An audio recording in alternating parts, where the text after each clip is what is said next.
for joining us tonight on another episode of The Racing Report. My name is Rob Peeters, and I'm your host for another fabulous little half hour where we're going to talk all things motorsports, because we've got a lot of news to break down in the world of Formula One, getting ready for the IndyCar season opener this weekend at St. Petersburg, and unfortunately in NASCAR, court is back in session. We have a new lawsuit that we have to talk about in NASCAR. I thought we were done with these. Apparently, we are not. And we've got the juicy details coming up here in the next half hour. But before we go ahead and get into all of that, please remember, if you like the show, to follow me on social media. You could do so by looking up at rpeeters33. That's RPEETERS 33. And then make sure, as always, you have that handy-dandy little WTHR Plus app installed on your smart TV, so you'll get brand new episodes of the Racing Report each and every week. You don't want to miss an episode, because we'll keep you up to date on all the news and notes in the world of motorsports that you need to know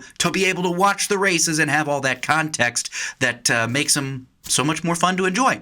But anyway, without further ado, let's go ahead and jump right on into the Formula One news for the week, and it's a big one. As we've been talking about, the season is now just 2 weeks away, and we've been discussing the compression ratio controversy that's been going on within Formula One. But we got an update today or this week I should say, that Toto Wolff, who's the team principal of the Mercedes F1 team, said that fighting the other manufacturers over the proposed change to the testing compression ratios is, quote, not worth it. So he doesn't think it's worth it to continue to fight this. He's just going to see where this goes. Obviously, like we reported last week, any change that happens after this proposed vote wouldn't actually go into effect and become rules until after the summer break. So Mercedes, at the very least, has plenty of time to get their cars up to the potential new regulations that they might have to have. But at the very least, they would, in theory, if this compression ratio is actually benefiting Mercedes as much as the other teams claim it is, they will at least have that upper hand throughout the first half of the season, which at that point, I think for Toto Wolff, it's just not worth fighting it right now when you know you have plenty of time to update the car and make changes in the event that vote ends up going in against their favor. But as we talk about that, here's some more news about team principals in Formula One. We learned that Christian Horner addressed his dismissal from Red Bull in the new season of Drive to Survive. Now, that premieres Friday, February 27th on Netflix, if you want to check that out. But Horner said that he believes Helmut Marko and Oliver Mintzlaff, who is the CEO of corporate projects and new investments for Red Bull, were reportedly behind his departure, and it was not caused by any tension between him and Max Verstappen, which had been theorized and speculated during the past couple of months. But this is what Horner says, and we'll learn more, obviously, when Drive to Survive drops on Netflix coming up, like I said, this Friday, February 27th.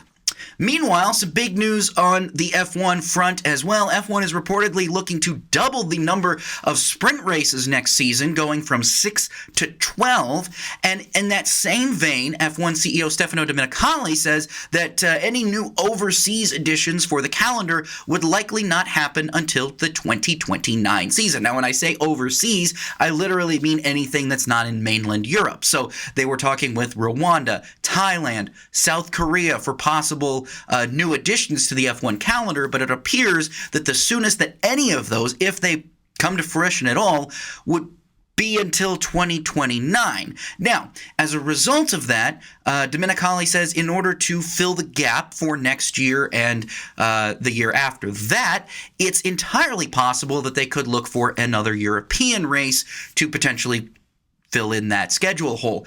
And the interesting part about that is he said to stay tuned regarding a possible return of the Turkish Grand Prix. Now, it's been reported that the promoters of the Istanbul circuit there have basically been in talks with Formula One about having the series come back, which, remember, they did briefly come back in 2020 and 2021, but that was more so due to COVID and what they had to do in order to fill out the calendar. But now this could be something that we see potentially for a long-term future. Something else Domenicali said during this interview with Motorsport.com that was quite interesting to me as well is saying a lot of these new races that you might see are going to be traditional permanent circuits, not necessarily street circuits that I know a lot of people, are myself included, are kind of wishy-washy on. Sometimes they're cool, but we don't need too many of them, and especially not at the risk of losing traditional long-running Formula One races. Now, obviously, this news again comes following what we talked about last week with the news that Barcelona and Spa are going to rotate on the Formula One calendar here in the next 5 years. So it will be interesting to see what ends up coming of the F1 calendar, not just next year, but then the year after that in 2028, as we go along and see what kind of new tracks Formula One might be going to, or what old tracks they might be returning to. So we'll keep you updated on that. But the final piece of Formula One news we're going to talk about today is that in addition to his full-time duties with Peugeot in the hypercar class in the WEC, Théo Pourchaire has been announced as Mercedes F1 team's new reserve driver. So congratulations to him. Obviously, it's been a rough go of it since he won the Formula 2 championship. And now, he had that stint in IndyCar that unfortunately wasn't due to him not wanting to be there. It was more so due to McLaren replacing him with Nolan Siegel. Go figure, is what it is. But Théo Pourchaire not leaving the F1 paddock at the very least. And, of course, he's got that factory deal with Peugeot in the WEC to look forward to. Now let's move on into the world of IndyCar, because as we talked about at the top of the show, the IndyCar season does begin this weekend at St. Petersburg. And something else we've been following the last couple of weeks is this new factory entry by Honda as part of IndyCar's new engine deals with Chevrolet and Honda. They are now given charters basically to operate factory teams and programs for their engine manufacturers. So what this means then is, obviously, we talked about Honda going with Meyer-Shank Racing, and now Meyer-Shank is on the clock. They've got to get this third entry, so they're going to be running 3 cars beginning next year. So I know we're just now talking about the 2026 season starting, but Meyer-Shank is already looking ahead to 2027 with the addition of a third car, and so they're having to get ready on that, and it's going to take them some time, but definitely be interesting to see what kind of changes come about that and what ultimately ends up happening when the season comes to an end, coming up here in September. I know it's a long way away right now, but it'll be here before we know it. Meanwhile, IndyCar has revealed its independent officiating board, but not much has changed. Basically, most of the people that were already serving in these roles are going to continue. Trackside leadership is going to, again, be comprised of Ray Evernham, Ronan Morgan, and Raj Nair. Meanwhile, IndyCar race director Kyle Novak has been hired to perform essentially the same duties, but he was also appointed vice president of IndyCar officiating. Additionally, Arie Luyendyk and Max Pappas, 2 former IndyCar drivers, Luyendyk obviously being a 2-time Indy 500 winner, will continue as race stewards. And IndyCar also says it has been unable to hire a managing director of officiating, but it is continuing to search for potential candidates. We just don't know when that'll be, and as a result, someone will basically serve as an interim role until they can fill that role. Second to last, we should talk about some technical changes as well ahead for the 2026 IndyCar season.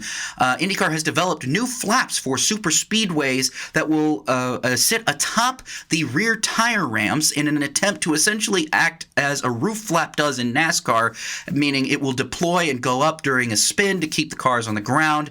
And IndyCar has actually mandated their use for the Indianapolis 500 coming up here at the end of May. And finally, I don't know how to say it's a conclusion. I don't think it's really a conclusion to this saga, but we know the official St. Petersburg entry list has been published, and Prema has been left off. So Robert Schwartzman, Callum Ilott, the Prema team is not on the entry list for this weekend's race at St. Petersburg. So, and again, what is going on with Prema, we still don't know, and we're going to have to, again, keep finding out, keep seeing what's going on, but as of right now, it doesn't seem like they're going to be on the grid. Now, we've reported, again, other people have reported, and not just us, but that they might be targeting Long Beach. But again, if we haven't heard anything, so at this point, I think we just need to take all of that with a grain of salt. But anyway, IndyCar season beginning this weekend, but without Prema.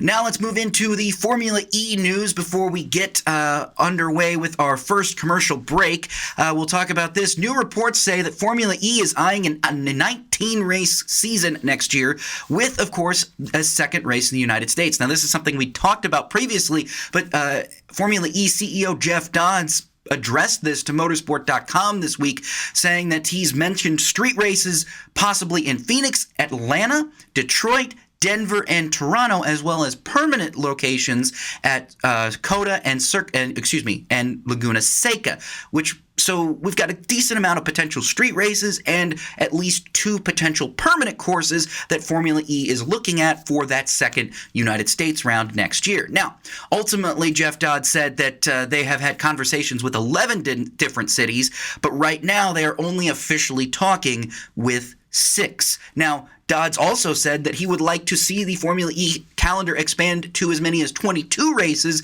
by the end of the decade, and that they are expected to submit next season's calendar to the FIA World Motorsport Council coming up in March. So we'll keep you updated on that. But for right now, we're going to go ahead and take our first break of the show, because when we come back, we've got a lot of drama going on down under in the world of supercars involving a former champion, and we've got, again, another lawsuit in the world of NASCAR to discuss, so you won't want to miss any of that. So keep it right here on the Racing Report after these messages.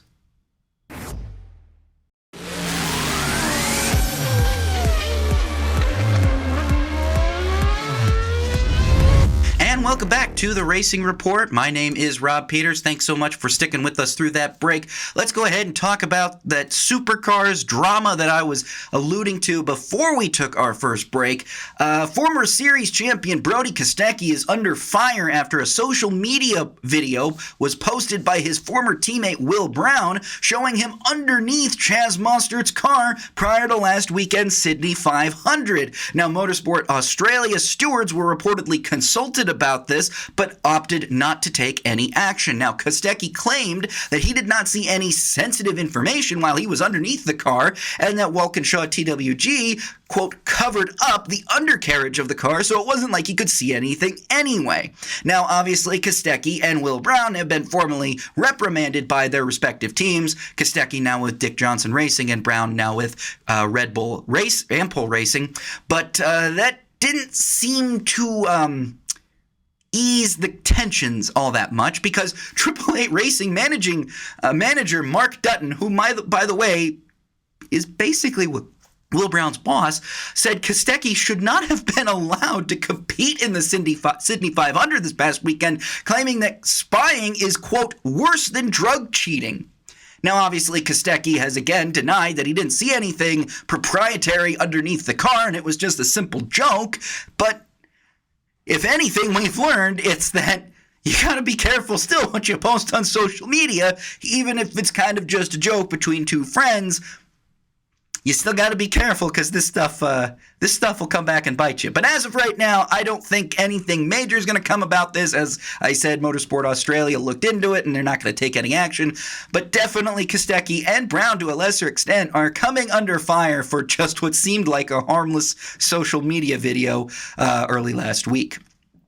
But as we go from one piece of drama, we're going to go into another piece of drama now in the world of NASCAR. And like we said, court is back in session, because we learned late last week, I should say, that Joe Gibbs Racing has filed a lawsuit against former competition director Chris Gabehart, and has recently amended that suit to add Gabehart's new employer, Spire Motorsports, as a defendant. So now here's what exactly is being alleged in that lawsuit, and we'll also talk about Gabehart's reactions and rebuttals to some of these allegations. So first of all, here's what Joe Gibbs Racing is claiming.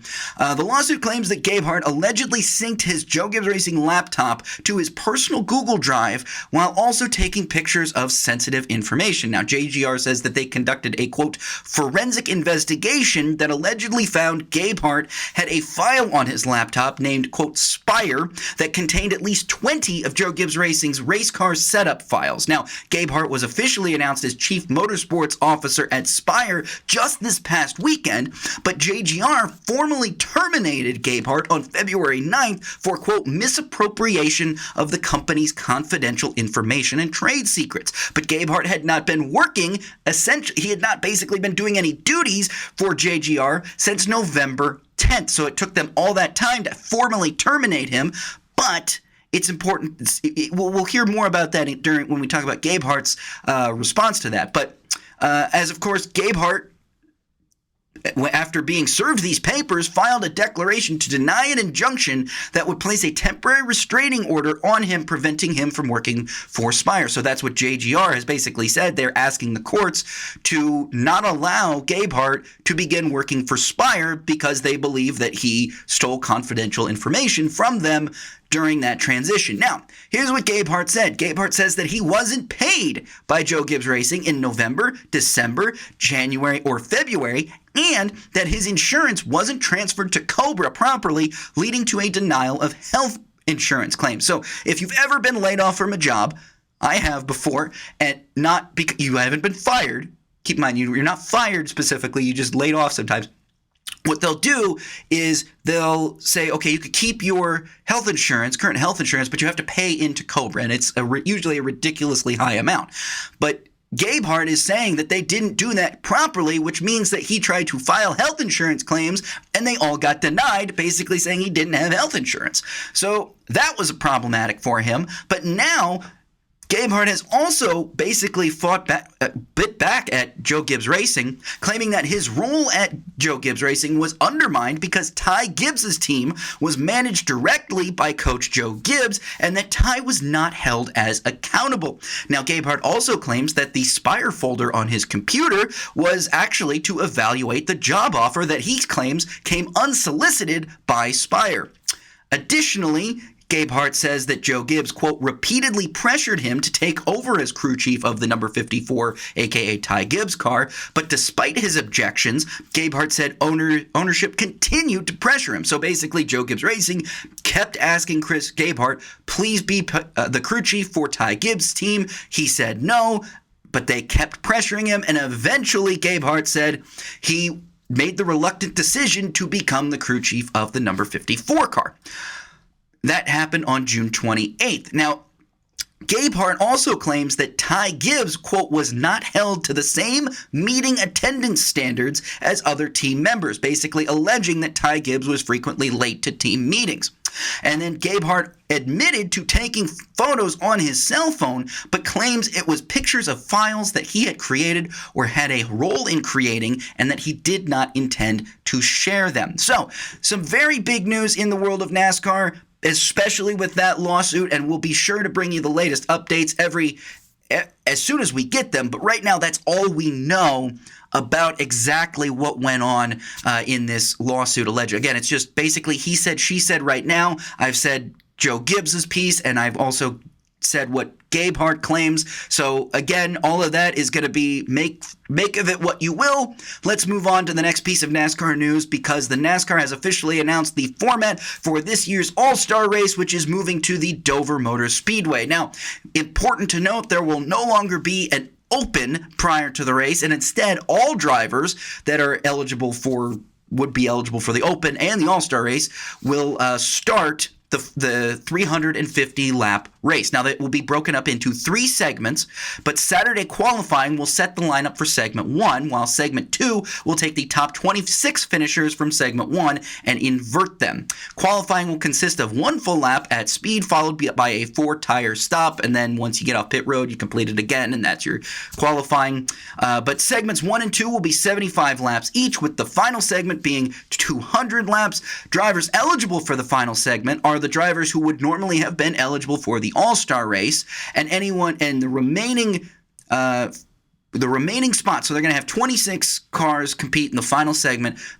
So we'll take however many won races last year and were eligible by winning a previous All-Star race or being a champion. And then they'll take the remaining drivers, and they will be seeded based on how well they did in the first two segments. Meanwhile, they'll have a 26th place car that will be the fan vote. So the fan vote still exists. It'll be to add the final car into the final segment. So that is the big news there on the front of NASCAR, talking about the All-Star race, some big-time changes. Is it really even an All-Star race if everybody starts the race? I really don't know. It feels like two 75-lap heat races followed by the 200-lap main event. I guess if you look at it that way, I guess it makes a little bit more sense. But even then, it's still very confusing and a far cry from what we used to have in the old days of the Winston and the Nextel All-Star race, a Sprint All-Star race, et cetera, from 20, 30 years ago. But that's the new All-Star format for NASCAR. Now let's talk about some of the other interesting pieces of news in the world of NASCAR. First of all, we'll talk about Austin Hill, who almost won at Atlanta, but did win the season opening race at Daytona for the O'Reilly Auto Parts Series. He's going to drive the number 33 car for Richard Childress Racing in 5 Cup races this season, beginning March 8th at Phoenix. Meanwhile, we know who's going to drive the free agent truck for Colleague Racing this weekend at St. Petersburg. Colin Brown is going to return to the Truck Series after a very successful career so far in sports cars, and also having made a couple of starts in IndyCar, ironically at St. Petersburg as well for Dale Coyne last year. He's going to be back in a truck driving for the Colleague Racing Ram program, so good to see Colin Brown back behind the wheel of a NASCAR truck. But let's go ahead now and take our second break of the show. But don't go anywhere, because when we come back, we're going to break down what happened in this weekend's races, and we're also going to get you set up for all the races coming up this weekend and in 2 weeks' time. So don't go anywhere. You are watching The Racing Report.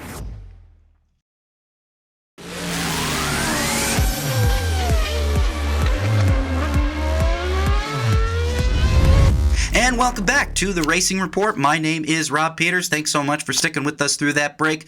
We had a fantastic weekend of NASCAR racing in Atlanta. And the new Atlanta, I think a lot of people were skeptical when it first came out. And they said, this is what it's going to be. It's going to be a super speedway style race, but it's going to be a 1.5 mile track. We're going to raise the banking. We're going to do all this. We're going to widen the front stretch.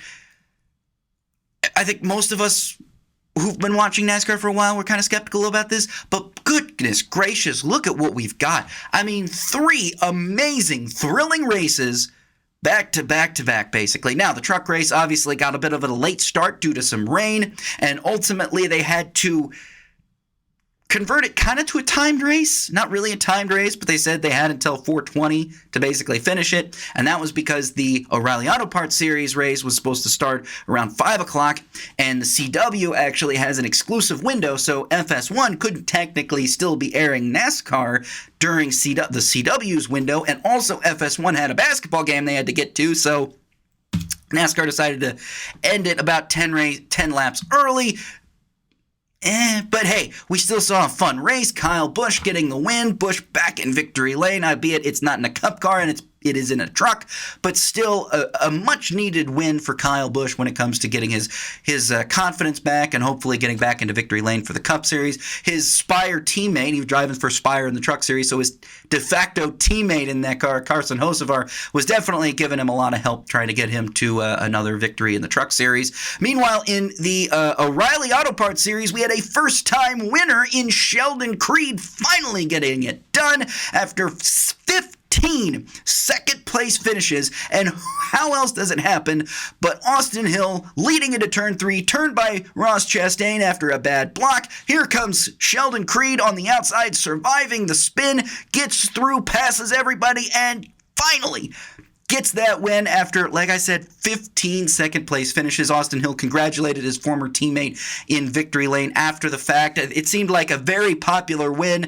and it definitely was, at least on social media and in the stands and the crowd and in the garage area, to see Sheldon Creed finally get that monkey off his back.